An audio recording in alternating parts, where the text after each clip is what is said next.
देखो, मध्य प्रदेश से जुड़े राज्य। भारत के ऐसे कौन कौन से राज्य हैं जो मध्य प्रदेश के साथ जुड़े हैं, यानी कि सीमा लगाते हैं। तो उसमें है उत्तर प्रदेश, राजस्थान, गुजरात, महाराष्ट्र और छत्तीसगढ़। फिर आता है पश्चिम बंगाल के साथ जुड़े राज्य। ऐसे कौन कौन से राज्य हैं जो पश्चिम बंगाल के साथ सीमा लगाते हैं।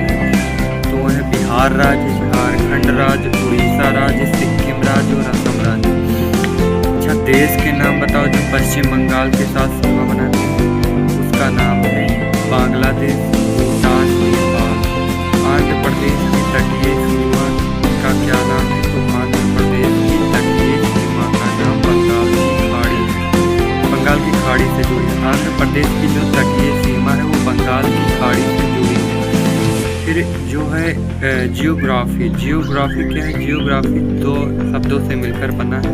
पहला जियो का मतलब होता है अर्थ, और ग्राफी का मतलब होता है वर्णन करना। ये और फिर आता है इंडिया किस भाषा का शब्द है। तो इंडिया जो है ग्रीक भाषा का शब्द है। फिर आता है कि भारत का क्षेत्रफल क्या है। भारत का क्षेत्रफल 32,87,263 वर्ग किलोमीटर है। भारत पृथ्वी का कितना परसेंट स्थान घेरे है। तो 2.4% स्थान घेरे है। भारत विश्व का 7वां सबसे बड़ा देश है। फिर देखो, ये जो है हमारी पृथ्वी है।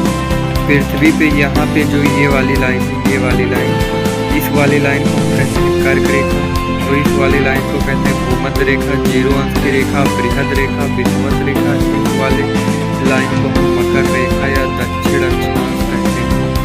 जो इसके ऊपर वाली है, यहाँ पे इंडिया स्थित है। यहाँ इंडिया कोई पूछता है, ऊपर वाला ये जो है ये उत्तरी गोलार्ध है, और ये वाला हिस्सा दक्षिणी गोलार्ध है। उत्तरी गोलार्ध को हम स्थलीय गोलार्ध कहते हैं, तथा जो दक्षिणी गोलार्ध है उसे हम दक्षिणी गोलार्ध को हम जलीय गोलार्ध कहते हैं। फिर यहाँ पे आ जाता है भारत किस रेखा के उत्तर में स्थित है। तो भारत भूमध्य रेखा के उत्तर में स्थित है।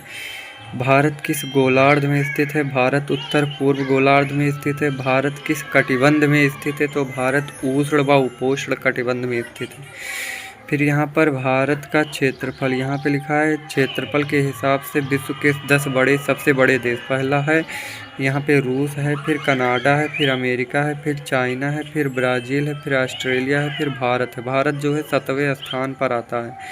फिर यहाँ पे अर्जेंटीना है, और फिर यहाँ पे कजाकिस्तान है, फिर अल्जीरिया है। फिर यहाँ पे आता है कि भारत की मुख्य बिंदु क्या है। यहाँ पे देखो, भारत का मुख्य भूमिका बिंदु क्या है। तो भारत का मुख्य भूमिका बिंदु कन्याकुमारी, जिसे कैप कोमर रिंग भी कहते हैं। भारत का पश्चिमी बिंदु क्या है। गुहार मोती, जो 68.7 पूर्वी देशांतर। इंदिरा पॉइंट का अन्य नाम क्या है। इंदिरा पॉइंट जो है, इंदिरा पॉइंट का अन्य नाम क्या है। तो इंदिरा पॉइंट का अन्य नाम पार्सेन पिगमिलियन लाहेचिंग है। भारत का पूर्वी बिंदु कौन सा है। तो भारत का जो पूरब में बिंदु है वो किबिथु है। और भारत का दक्षिणी बिंदु क्या है। दक्षिणतम इंदिरा पॉइंट है, जो 64 अक्षांश उत्तरी अक्षांश में 64 डिग्री उत्तरी अक्षांश में स्थित है। अब ये देखो, भारत का उत्तर, दक्षिण, पूरब, पश्चिम, ये चारों दिशाओं में ये 4 चीज़ें स्थित हैं। फिर देखो, यहाँ पे भारत के 7 सिस्टर के नाम लिखा है। तो यहाँ पे एक ट्रिक है, EEMMNT। ये बाहर अरुणाचल प्रदेश, ये से असम, यम से मेघालय, यम से मणिपुर, यम से मिजोरम, यम से नागालैंड, ती से त्रिपुरा। 7 सिस्टर का नाम किसने दिया। तो 7 सिस्टर का नाम ज्योति प्रसाद साइकिया ने दिया। कर्क रेखा 23 सही 1/2 उत्तरी अक्षांश पर स्थित है। कर्क रेखा 23 सही 1/2 उत्तरी अक्षांश पर स्थित है। यह एक काल्पनिक रेखा, ये भूमध्य रेखा के उत्तर में स्थित है।